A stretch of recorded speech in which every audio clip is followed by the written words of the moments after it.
Hello.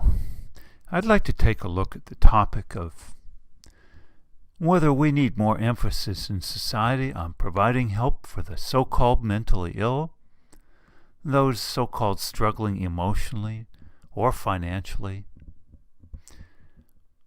or do we need more focus on social justice in order to help people suffer less emotionally and financially? Or thirdly, do we need the Buddhist approach, which says acceptance of whatever, without, again, emphasis on social justice, social advancement, more rights in certain respects to some people? Well, I think this is an important question.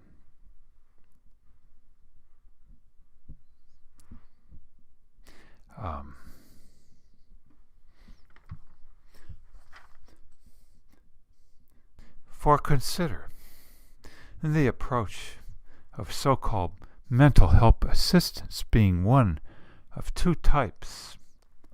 In the past, therapy or psychoanalysis, and in the past 20 or 30 years, mostly the drug approach, based on the newer premise that there's generally a hugely proportionate biochemical situation going on, genetics being almost the entire picture they claim. But at any rate, the point being that there's almost no emphasis by the psychiatric profession then on social justice to remedy emotional pain, but instead a total emphasis on one's chemical mindset. There being almost no discussion at all in psychiatry of overcrowding, urban life, inadequate income in general, and other issues, which are matters more of social justice than your biochemistry. So, indeed, of course, issues regarding overcrowding being much more solvable, at least in the short term, by administering drugs to dull the mind of those afflicted than to correct the problems with social justice applications, even to include issues of overpopulation in general and over-industrialization.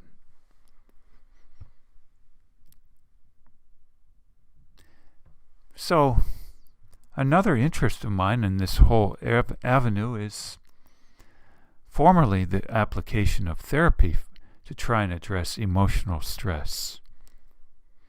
But I've seen several people, in fact, claim that if you just straighten out your so-called stinking thinking, your cognitive errors, so to speak, your poor logic skills in your mind, that all your emotional distress would go away. This being especially the contention starting with the cognitive behaviorists Aaron Beck and rational emotive therapy, Albert Ellis, and Dr. David D. Burns, who posited these ideas too, popularized it, in fact, through his books like Feeling Good and the Feeling Good Handbook, whereby the contention is that if you simply straightened out your cognitive errors, your bad thinking, your depression and all other forms of emotional suffering would go away, including supposedly all of that caused by overcrowding, poor housing, terrible jobs, minimum wage, no pensions, and of course the ubiquitous housewife, very unhappy, and possibly enduring quite a bit of physical stress, if you know what I mean, from her husband at times. how is cognitive restructuring of our minds supposed to take care of much of this? Maybe it can in rare instances, but the point being that social justice reforms and reforms to marriage laws, etc., could probably help a lot more, at least in the long term. Although in the short term, administering of pills and claiming that they're being given out for mental illness is perhaps a short-term solution, more expedient in the short term, but not the long term. Let alone, of course, the impact on those receiving the drugs, to their self-esteem and the dulling of their minds, and impact on their economics and ability to get good jobs, social stigma, etc. In the modern times, I see a few people talking about this application of correcting your thinking instead of pushing social justice.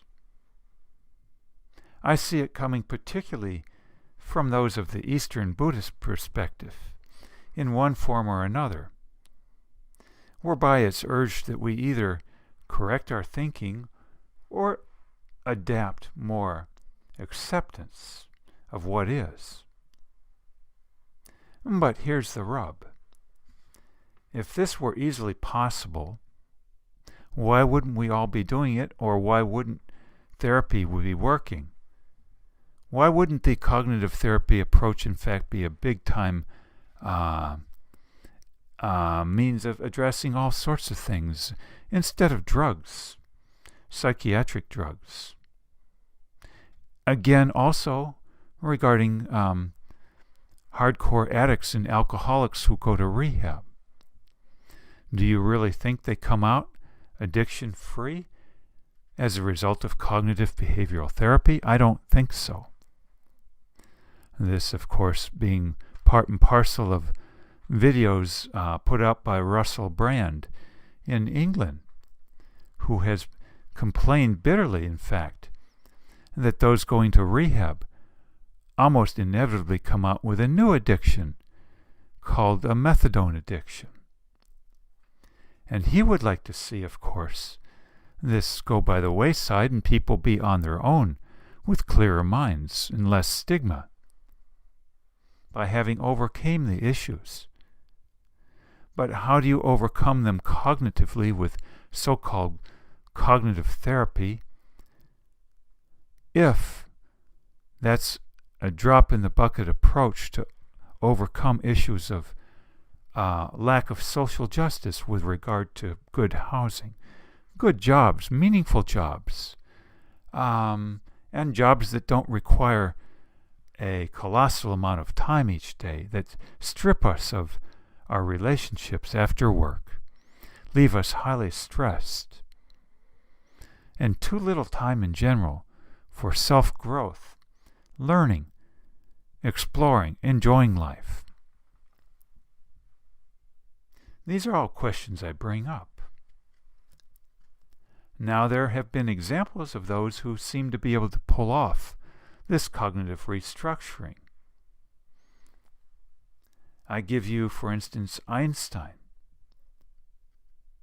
a very magnanimous man, not just scientifically but emotionally, having led a vanguard against Hitler, for instance, as a world leader for rights, peace, etc. Now, how many people can pull off that kind of thing without his intellectual genius and the amount of time he had on hand in general? Whereby, how many people know that Einstein basically worked 18 hours a day on relativity, 7 days a week for 20 years before he came up with the solution? Arguably putting in quite a bit of time, way beyond most, on matters of social justice against Hitler, too. Or what of the dissident in Russia, Andrei Sakharov? He was a physicist, a brilliant one probably. What about Edison, who said that genius is 1% inspiration and 99% perspiration, and whose claim to fame, amongst others, was the light bulb, some of whom say only came into being after he tried over 1,000 filaments before one worked in the light bulb. But again, it taking a genius and a man with an incredible amount of time on hands to do this. Finally, I would mention several others too. The famed Buddhist Pema Chodron, revered by many in Buddhist circles. But how many know that before she was a nun, she was once married and went to Berkeley University, arguably one of the finest colleges in the whole world? If she had not had that level of intellect, could she have developed into the person of such magnanimous character and insight to be one of the leading Buddhists today? And finally,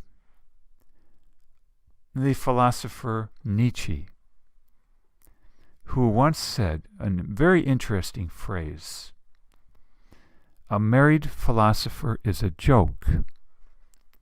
And he was, by the way, not married. The whole point being, in his mind, that if you're married, you don't have the time required to develop as a philosopher of noteworthiness. So again, all these famed people, either intellectually, emotionally, or in terms of social justice, having had a colossal amount of time on hand and a colossal drive and colossal intellect. So you could say, for these people, they achieved wonderful levels, high levels of emotional stability and happiness, but only because they had tons of time and huge dollops of intellect, possibly partly genetic in nature, accorded them. But what of the average man who can't pull this off and can't find a great therapist to help him pull it off? Then he can't restructure his mind, do his own cognitive therapy, his own self-psychoanalysis of his own mind. What then? Well, I would maintain then an alternative is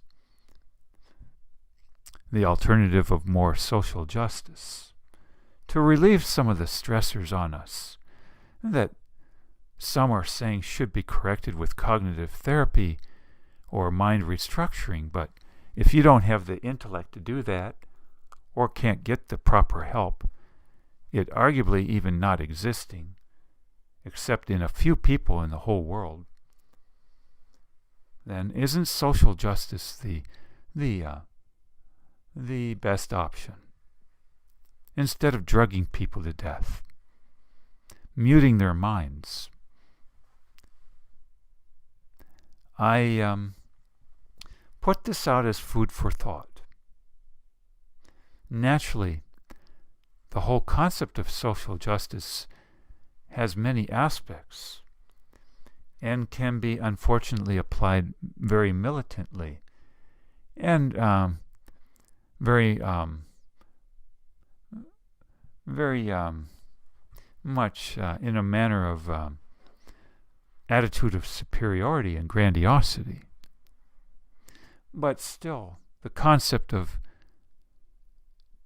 strengthening our rights in certain ways being to me of the utmost importance, especially if one isn't a super genius with lots of time on one's hands to help deal with emotions in any other fashion.